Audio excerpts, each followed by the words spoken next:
Good evening. It's October 1st, and this is the very first live call event that we put together for our readers of the Comeback and Energy Makeover Love Story. And next to me is George, the star of the story. Hello, everyone. He's very uncomfortable about this, so we'll do the best we can. I appreciate that some of our readers provided some questions for us today, so maybe that's the place to start. We're still waiting for other people to come on board, or maybe they're not, so we'll entertain you as best we can right now. Oh, there's somebody else. Hi, Diane. Hey, I think everybody's late tonight. It first came up that the meeting was closed or over or something. Oh, well, that's not good. Well, you found us. Okay, I'm gonna put the chat window up now, and I am going to have speaker view on so that you mute yourself, and you should be off camera if you want to not be seen. Okay. All right. So where were we?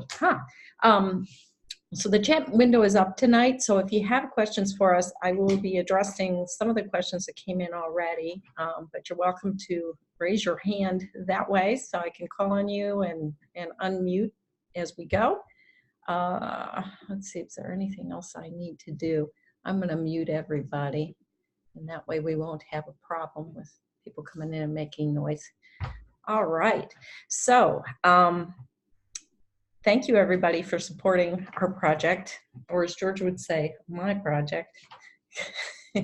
I will remind you that he wrote at least 3 parts, right? You wrote 3 chapters. Give or take. Yeah, and you know, I have to say he's probably a better writer than I am, and that's, you know, an accomplishment for somebody that came back from a brain injury. He's very good at writing, so I'm complimenting you. Oh, you're building me up too much. Yeah.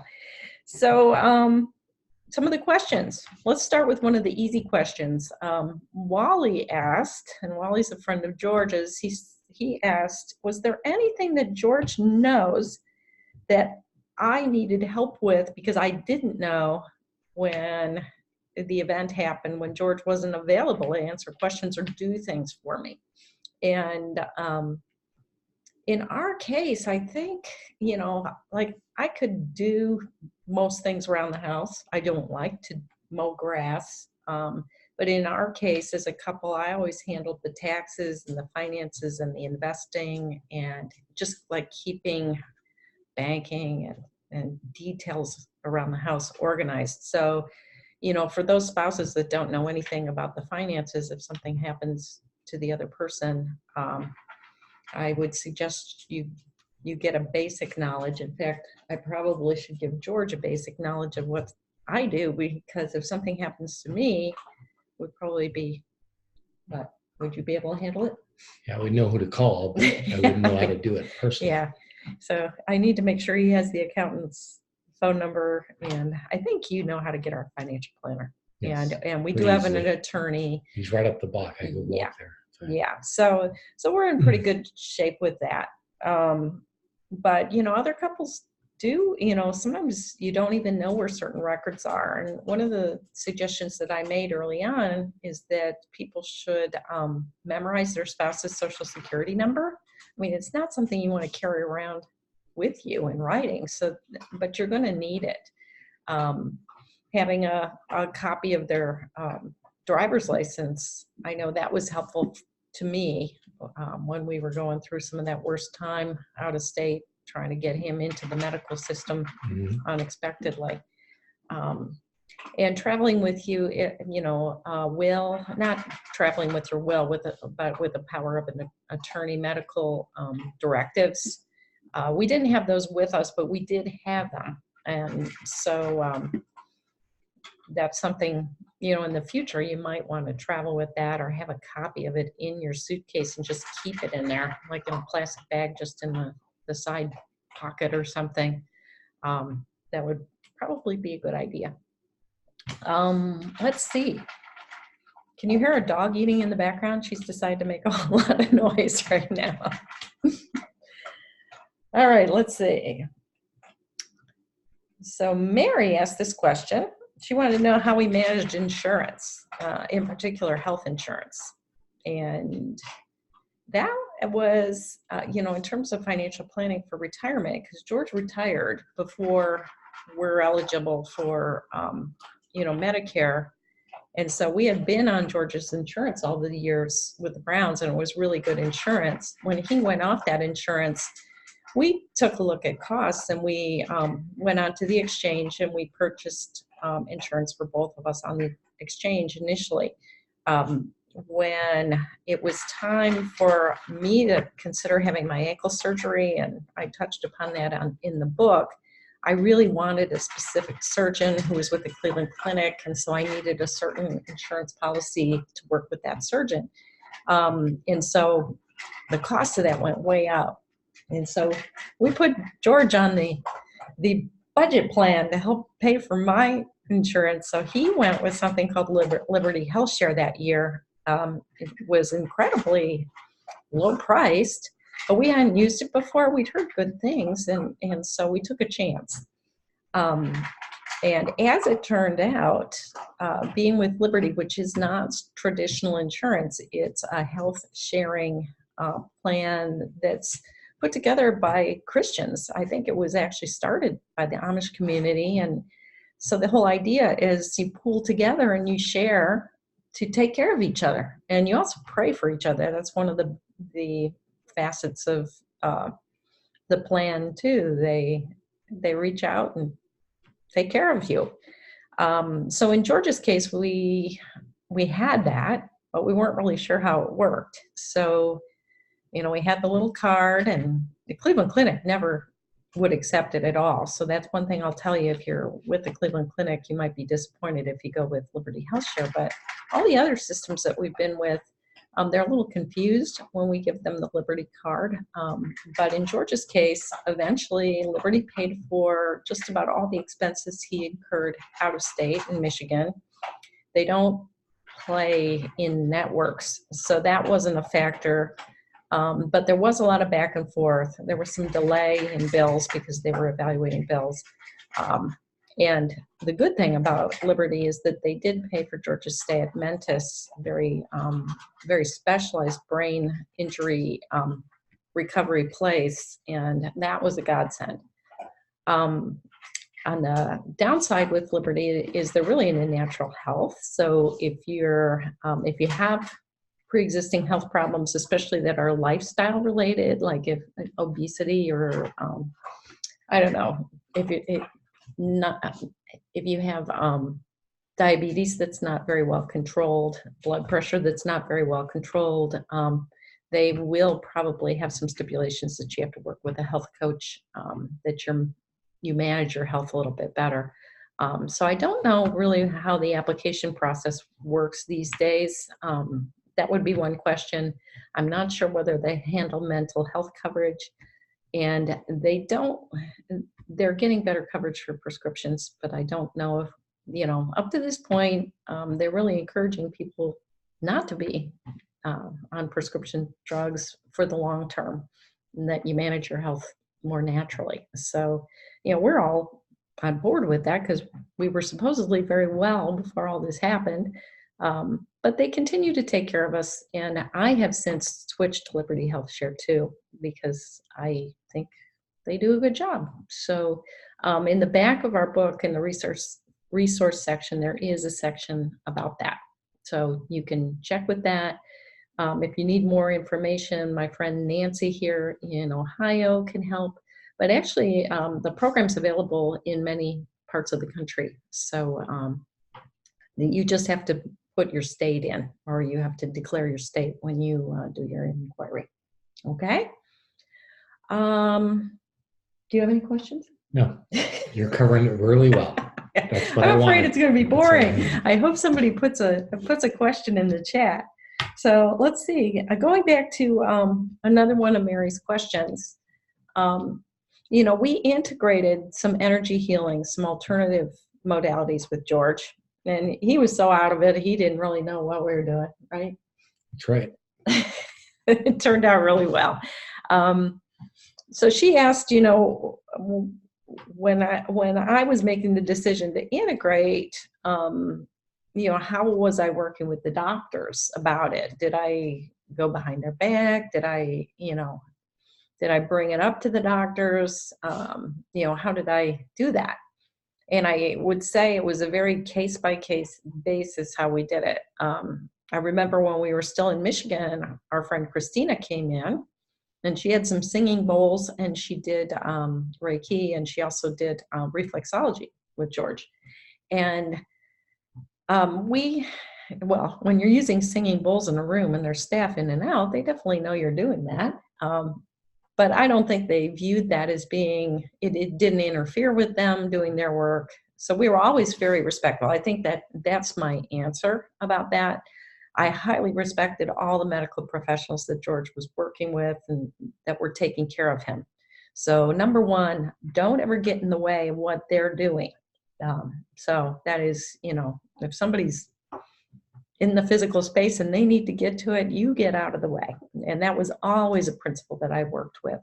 And if I wasn't sure, I wouldn't do it. So, you know, using energy with anybody requires permission, and he wasn't in a position to even really verbally give us permission, but I would get calm and tune in and see if he, I guess if it felt like there was a solution there that we could use, the time was right, and we would do it. You know, Carol, the energy healer that we brought in several times, she was pretty cool because she looked like just a regular visitor. You also don't want to look like somebody strange coming in with drums and, you know, sage or anything. You don't quite do that in a medical setting. But she was regular dressed person, very professional looking. You know, she just looked like somebody who was coming in from work, and you know, magically when she worked on George, nobody came in the room ever while she was working on him, which I think, you know, maybe says something about who Carol is and how nicely she integrated it to the plan.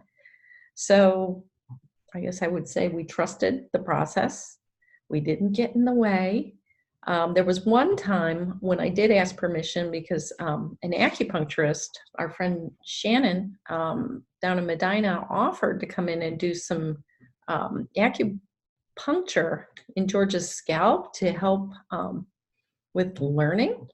And she had a protocol for that. I mentioned it to the medical people at, well, this was when we were at UH Avon, and they said, absolutely not. And so we backed away.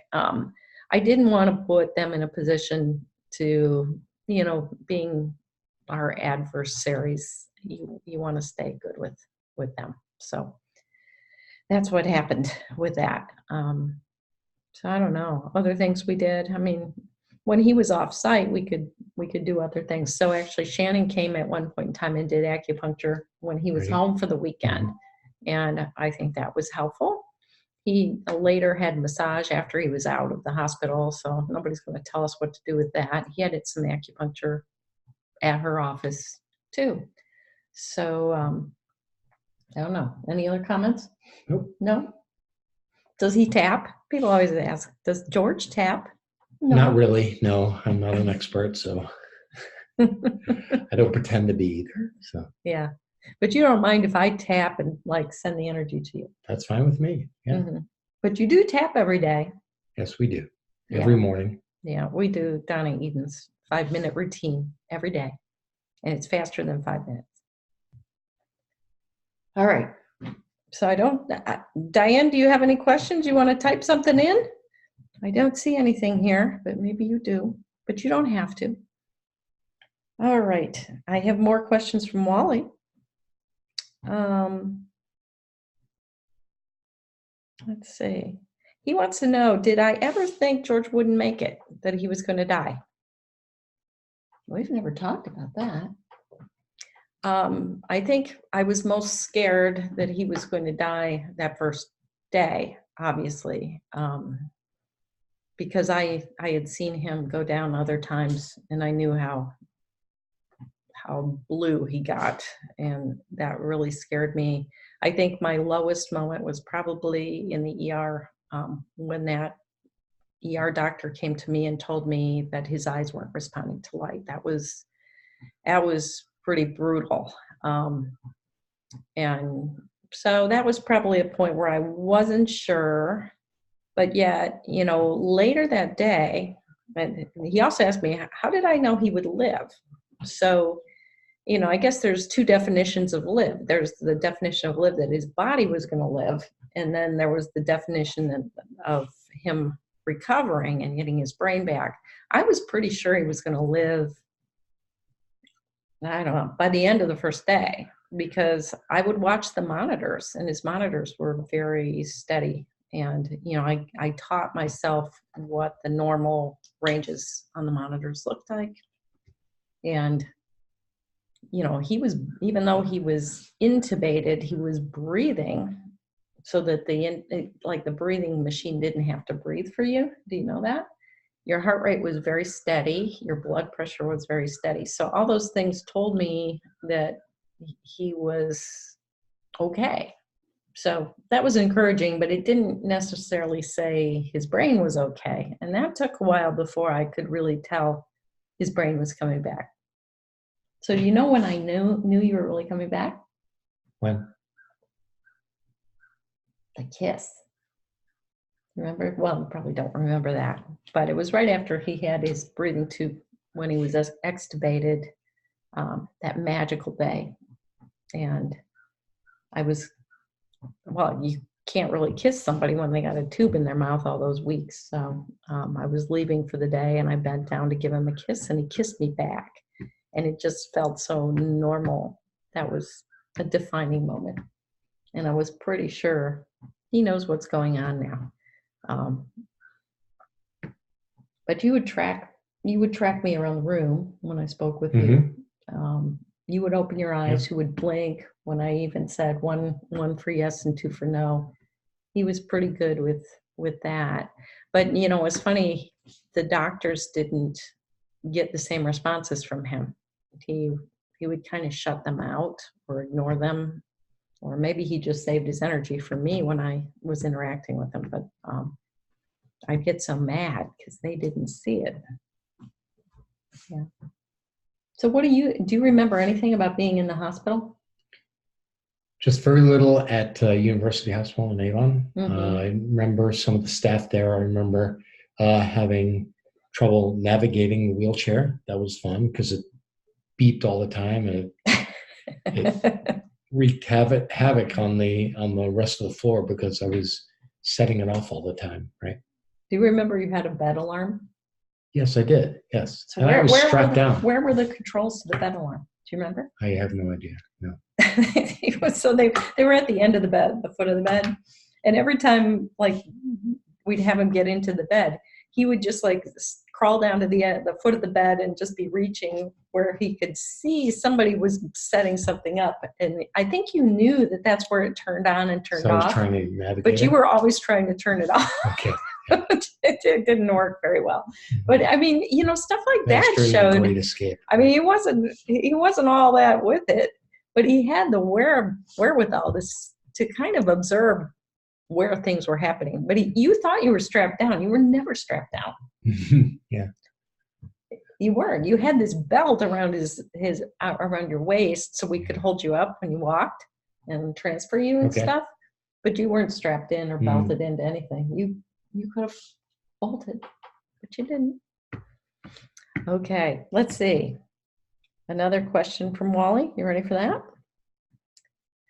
So looking back, would you have done anything different? Anything differently? How about you? What?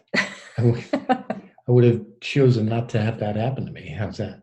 But not that I can control that. So, looking way back before the event, I think our healthcare system kind of failed us. I think the cardiologist kind of failed us. Yes. Looking back, I couldn't go to the doctor with you when you were in the middle getting tested. And that was a really serious absence because I think maybe it's just you. I think most guys don't ask enough questions when they're at the doctor. That's me. Yeah. And I make a point of being a total I don't know, control freak when you go to the doctor now, because I always have my list of questions, and I want to be thorough, because I think, I think the outcome might have been different had we really pushed that doctor, and we didn't, because I was going through my own little health problem at the time.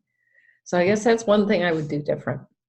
I mean, he should have had a stress test. He should have had a cardiac cath back then. He should have had much more investigated, maybe even that internal defibrillator put in way back then, but we didn't know.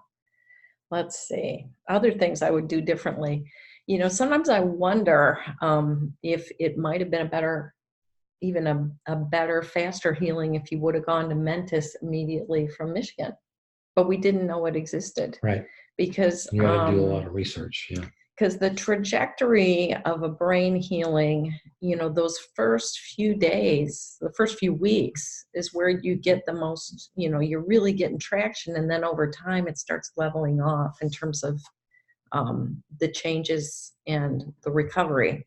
So, for the very best recovery, I think they told you that too when you were at Mentis, you really work hard. So I don't know if you would have been up to it then, because you were so tired when you were at Avon. I mean, he had 4 hours a day of rehab at Avon, and then that was for 3 weeks of that. And then when he went to Mentis, he had 8 hours a day of very, very focused, working with speech therapy, occupational therapy, and physical therapy. And you were beat too from that. I mean, you were always sleeping. I'd go to sleep right after dinner, and I wouldn't wake up until like 8 o'clock. Sometimes I would feel bad. He wouldn't call me. What happened? Oh, he just calmed out. So didn't take offense. At least when you went there, you called me. So I mean, but he made such big progress. As soon as he went to Mentis, it was like night and day. As soon as he was there, I think they knew what they were doing with respect to brain health. And they're called neuro-restorative now. But definitely a great place if you know of anybody who is suffering from some sort of brain injury. Terrific staff, unbelievable people. Yeah, it was worth all the trips back and forth. All right, let's see. Other things we would do differently. I think I'm much more mindful now about travel, insurance, travel preparedness, making sure I have phone numbers on me. I don't know. I usually get travel insurance that includes some sort of health coverage now too. One of the things the Liberty Health Share didn't cover was transportation. So when you're on vacation and you're in a hospital, and if you have to have an ambulance to take you somewhere, and in his case, he went from one medical facility to another one, that made a difference too, that he, we got billed for that, and it wasn't cheap, and especially when it's ICU level ambulance transfers. So that's something to think about. Travel insurance is pretty cheap if you get it right when you book your trip, you book your expenses. And if you take a cruise or something, you definitely want to get that, because you might be in a really remote place. Most of the packages that the cruise companies provide are going to be very good. But again, having medical emergencies in unfamiliar places where you might be far from a hospital even, just something to think about as you get older. Not to scare you or anything, but be aware that could happen. All right, let's see. Other questions that we might have. So Wally asked if we'd done living wills, financial planning before all this happened. What's the answer to that? Yes, we did. Yes, we did. Because George had retired probably about a year before all of this. And so, we had worked pretty diligently with our financial planner. We'd always been really good at saving, and, did a couple different scenarios about whether we had enough money to retire and how that would all work out. I think the biggest challenge, and even this is true going forward, is what is healthcare going to cost? without getting into a political discussion, when you're in retirement, you need to have some assumption about what that expense is going to be. And that's a long-term expense. And it's probably going to get more expensive as you get older because of the risks of being older. So I would suggest any of you going through the evaluation process, do a worst case scenario, a best case scenario, and make sure all your scenarios still leave you with something to live on. And I think that's important. We had done wills, living wills, financial and medical power of attorney. And after the whole incident, when we came back, we redid everything. So why would you redo everything? Do you remember what we changed? Some of the things we changed? No. So who used to be the executor for our will? So it was our my dad. Father-in-law, and we then relegated that to our children. Yeah, because they're adults now and they're responsible. And not that my dad's failing or anything, but he's in his 80s, and so we might as well turn it over to our kids. Another thing we did, or they did, our children did, is our children are using the same financial planner that we use. And I think that served all of us pretty well, because if something happens to us, they're in a good position to, know what we have and get at it and work with the same person. And our financial planner is a very young guy. He's kind of the age of our kids too, which when we first started working with him, we're a little suspicious because he took over from somebody that we were working with prior. But as it turns out, I think we ended up in a very nice arrangement, having him as our contact to keep track of our money. Very good. Yeah, we really like working with them. Yeah. I won't name names here, but if you want to message me privately about who this person is, I will make a recommendation. Okay. All right. So, what else should we talk about? I'm trying to think. I have the discussion guide. So did everybody get the discussion guide? This facilitating a comeback discussion guide. I just printed it out on paper, but eventually it will be a printed item that will be available on Amazon. It is going to be also a Kindle ebook, but if you signed up for the bonuses, you already have it, and you can use it as you like. Let's see. So I know one of the controversial things maybe people wonder about, especially when you were in ICU and you were in a coma, one day we decided to not be at the hospital with you. We left. Why was that? It was just to recover. Well, you know what? Your brother and Eileen were there, and they brought Timmy, and my kids hadn't seen them in a long time. And here we are in this beautiful place by a lake. Moping, right. And you're in a coma. Yeah. And, what can you do? And the nurse came in and said, it's a beautiful day. Go back to Saugatuck and hang out together and talk and tell stories. And if George knew that you were moping around, he would be like angry at you. You can't do anything to help him here. We've got this. He's stable. We can get in touch with you if anything's needed. And it was a very tough decision to walk away that day. But looking back, I'm so glad we did that. And we have pictures from that. We had so much fun that day, in spite of, then you feel guilty having fun. There's always that guilt feeling. But we went to this place called the Red Duck. And you went there, right? Yes. So we had to go back there. It's a hole in the wall. It's basically a dock with picnic tables on it. And they take only cash. And they have like a very limited menu. They've got beer and they've got salads and what else do they have? I don't know. Not a whole lot. It's basic. Yeah. But it's a fun place to sit out right on the water and talk. And so we went to the Red Dot.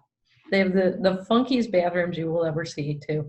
So maybe we should talk about Saugatuck. So why should someone go to Saugatuck? Beautiful vacation place on the water. Beautiful little town. The people there are wonderful, terrific restaurants. Everything is within walking distance too, Yeah.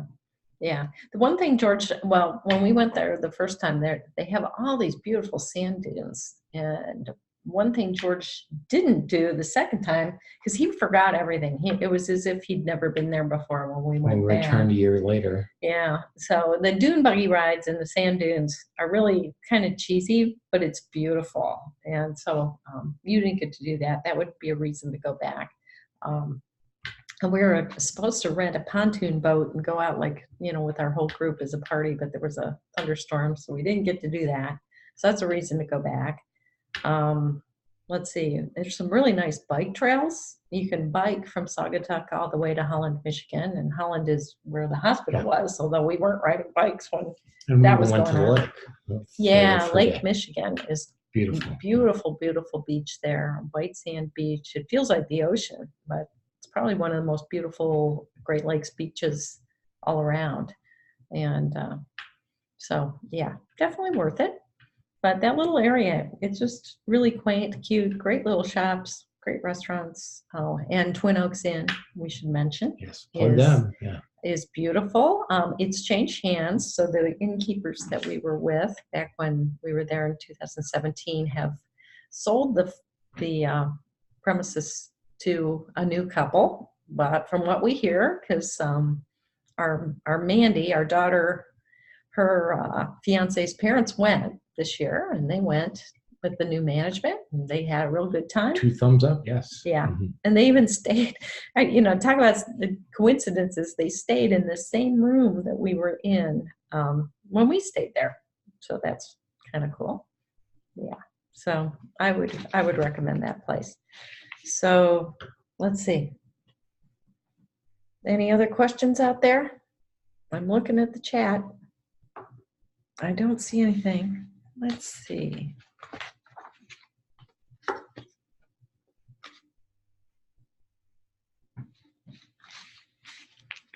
So I should ask questions about visitors to patients.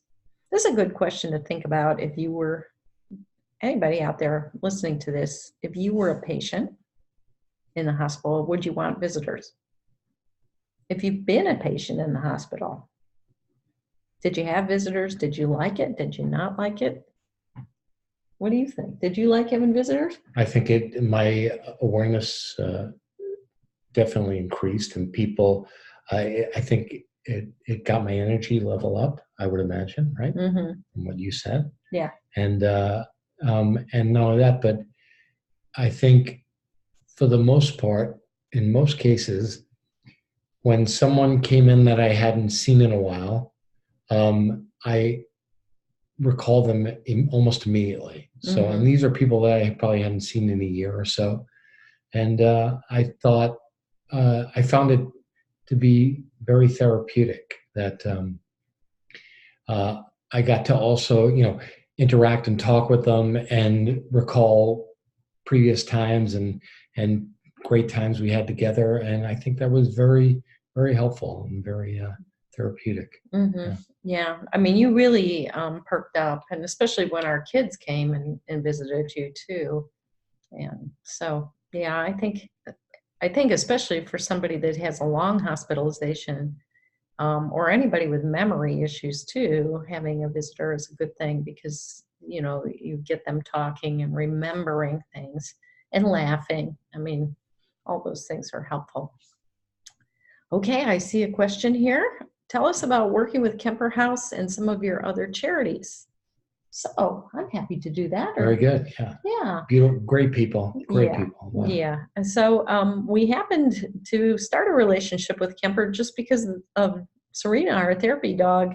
I wanted someplace local that I could take her to do some visits. And so I inquired. I met Val, who's the volunteer coordinator, and she's also like a health coach with the wellness, cognitive wellness area.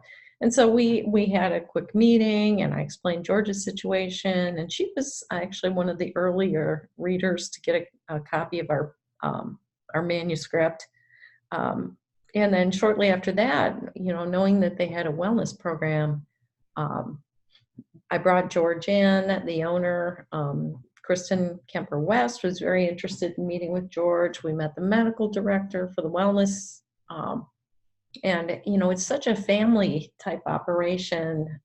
They're just good, kind people that really believe in preventing Alzheimer's as well as caring for the people that have it.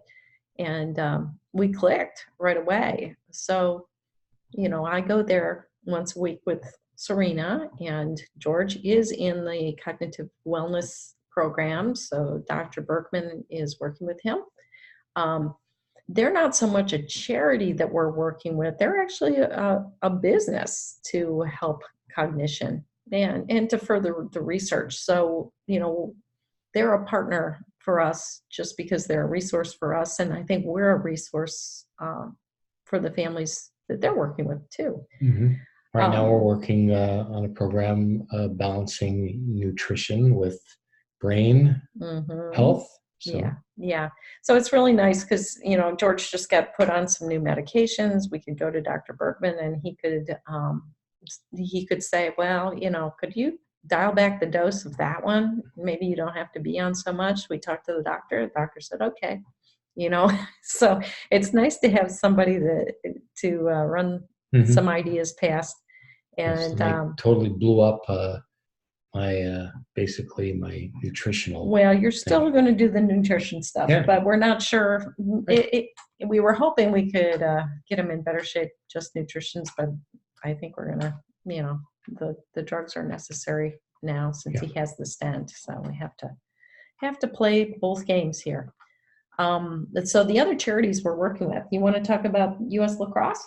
U.S. Lacrosse, I was on the board, or actually on the committee at the North Coast chapter, North Coast Lacrosse chapter, and I'm good friends with a lot of the members and several of the local board members there, and they found that it was a very good fit that we get involved with lacrosse, because lacrosse has a little bit of a history of health catastrophes that have taken place because it's a very rigorous sport. It involves a lot of that can happen to a player's chest. Contact.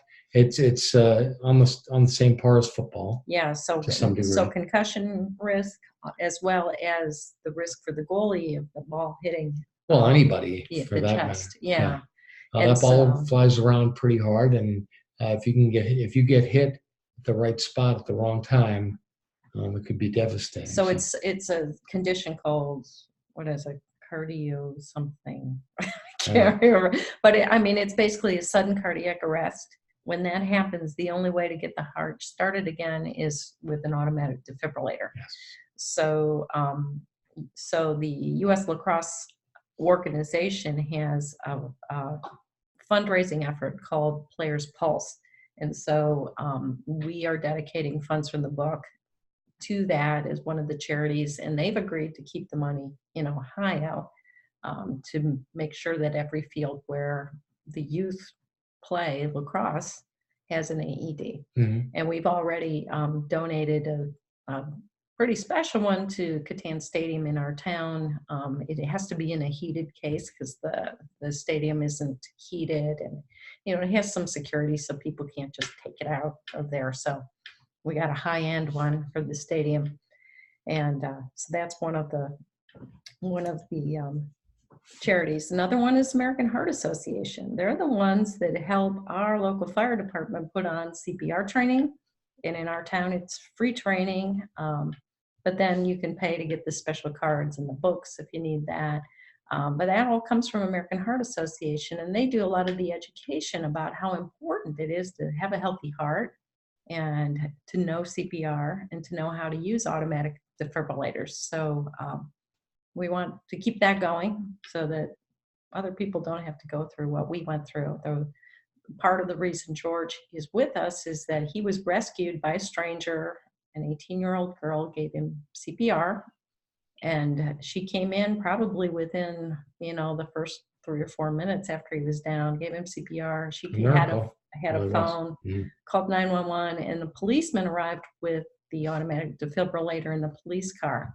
That was a unique situation because a lot of areas the police don't have the defibrillators, only the EMS squad. So George benefited by having that, those 5 shocks.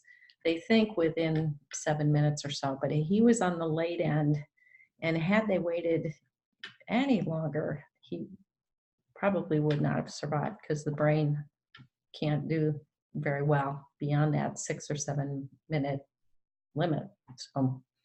So, if something happens in your home, if you have a heart patient that lives with you or somebody with heart trouble, you might want to consider having an automatic defibrillator in your house because, that arrival time for medical emergencies is probably longer than 6 or 7 minutes. That's unfortunate. And we had a great time meeting all the staff at the fire department and Saugatuck and the police department. They were just miracle workers. They were wonderful. And they don't usually know if people survive. That was an interesting thing to find out. So other charities, because I'm an EFT practitioner and I care about helping people survive after traumatic events, and this certainly was a traumatic event, but there's other kinds of traumatic events. I've wanted to support the work of Lori Layden and create Global Healing. This is a charity that she's put together to do mission work using emotional freedom techniques in places like Rwanda with orphans of genocide, in Parkland, Florida with the school shooting victims, and the therapists that are working with those victims and the families and the witnesses and the first responders, just going through an event like that. They've been traumatized too. So I've helped her with the training in Parkland. I want to see that kind of work continue. She's also worked with people in Newtown, Connecticut. So she's been really, really generous, and she's an excellent trainer. So a lot of the work she does is with the therapists and the first responders. And that's a place where they're under a lot of stress. So we want to help that cause. Alzheimer's Association, I haven't made the direct connection yet, but they definitely need our support. We need to find more ways to keep our brains healthy. So that's another one we're supporting. And I guess we're open to other things coming to our attention. So if you become aware of something that fits with what we're doing, fits with our story, we're happy to consider supporting that. We want to be generous with the proceeds from this book. And that's how it happens. Okay. Any other questions? Well, maybe we've gone on long enough. I keep getting these messages from someone. I don't know, but that's on my other device. I haven't had a chance to see. It looks like it's from one of my nieces. I'll check that later. All right, let's see. So one of the things I was thinking about, so the first time you drove after you didn't drive for a long time, what was that like? That was a great feeling of immense freedom, really. Did you remember everything to do? Yeah. That came back to me without a hitch at all.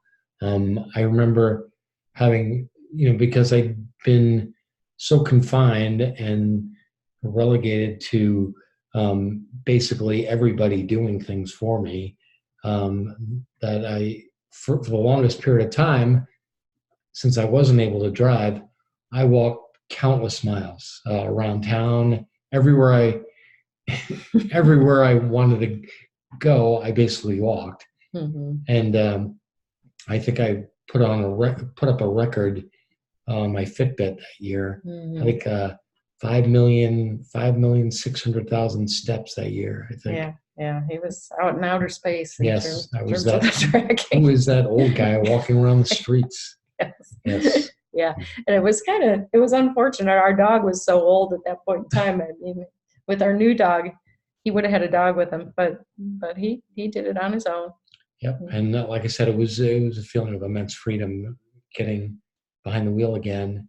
And I don't think I You didn't have skipped a any. beat at all. No. I was a little nervous. Like, you just took off as soon as you got your.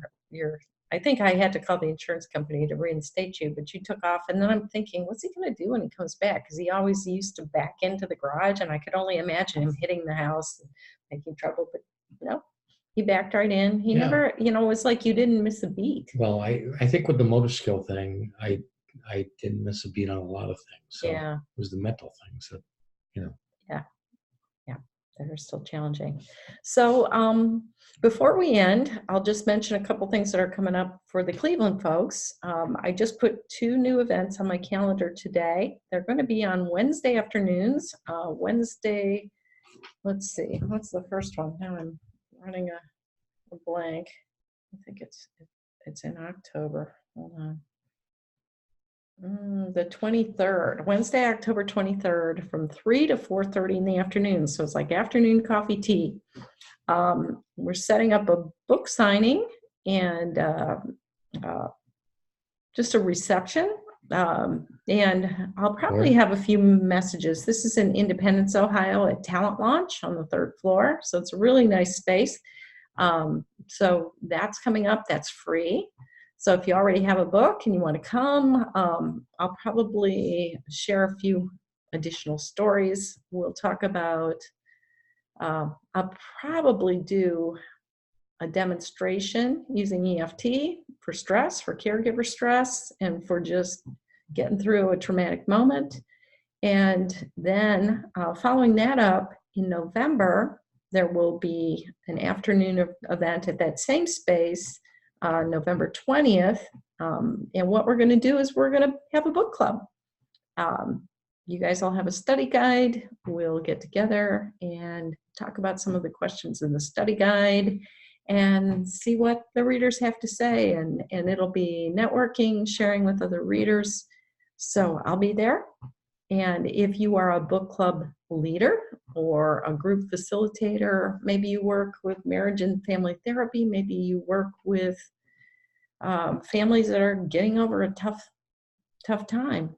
And I want to be a support person for wives and husbands that are going through this with a spouse too. So that's posted on Facebook now, and I will be adding those events to other announcements. And if you're on my email list, you'll get reminders about that. You don't have to be a female to come to that. Those events are open to men and women. So I want to invite anyone, and you can invite friends to that too. We just have to make sure people register because there's a limit. Okay. All right.